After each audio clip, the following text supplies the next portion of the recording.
Di sebuah desa kecil di Indonesia, dua sahabat, Nico dan Felix, hidup berdampingan. Mereka saling berbagi cerita dan ide, namun ada satu topik yang selalu memicu perdebatan di antara mereka, yaitu persembahan. Nico berpendapat bahwa persembahan tidak perlu, sementara Felix berpendapat sebaliknya. Nico, seorang pemuda yang praktis dan realistis, selalu berpendapat bahwa persembahan tidak perlu. Tuhan mencintai kita apa adanya. Dia tidak membutuhkan persembahan kita, ujarnya dengan yakin. Dia berpendapat bahwa tindakan dan perilaku baik lebih penting daripada persembahan fisik. Di sisi lain, Felix, seorang pemuda yang penuh semangat dan religius, berpendapat bahwa persembahan adalah cara untuk menunjukkan rasa syukur dan penghargaan kita kepada Tuhan. Kita harus memberi persembahan dengan hati yang tulus, bukan karena terpaksa atau merasa harus, ujarnya dengan penuh keyakinan. Perdebatan ini berlangsung lama, dan tidak ada yang mau mengalah. Mereka berdua merasa yakin dengan pendapat masing-masing dan berusaha meyakinkan satu sama lain. Namun, semakin mereka berdebat, semakin jelas bahwa mereka tidak akan pernah mencapai kesepakatan.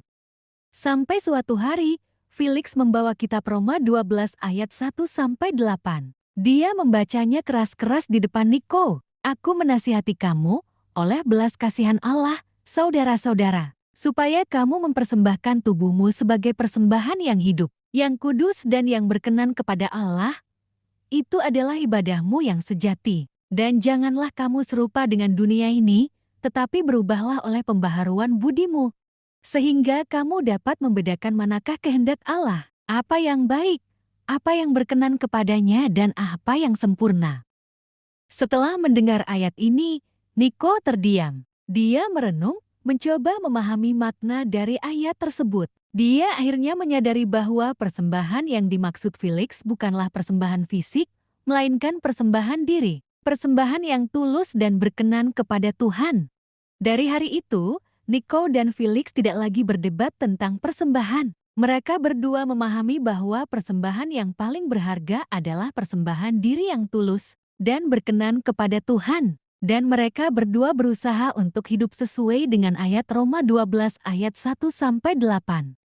Cerita Nico dan Felix mengajarkan kita bahwa persembahan sejati bukanlah tentang memberikan sesuatu yang fisik, melainkan tentang memberikan diri kita sendiri sebagai persembahan yang hidup, kudus, dan berkenan kepada Allah. Ini adalah ibadah yang sejati. Lalu apa makna cerita di atas untuk jemaat masa kini? Makna cerita di atas untuk jemaat masa kini adalah pentingnya memahami esensi sejati dari persembahan dalam kehidupan rohani. Persembahan tidak hanya tentang memberikan sesuatu yang materi atau fisik, melainkan lebih kepada persembahan diri, yaitu komitmen untuk hidup sesuai dengan ajaran dan nilai-nilai yang diajarkan dalam agama. Dalam konteks ini, persembahan diri adalah bentuk pengabdian kita kepada Tuhan, dengan cara hidup yang berkenan kepadanya. Ini mencakup perilaku kita sehari-hari, tindakan kita terhadap orang lain, dan bagaimana kita menjalani hidup sesuai dengan ajaran agama kita.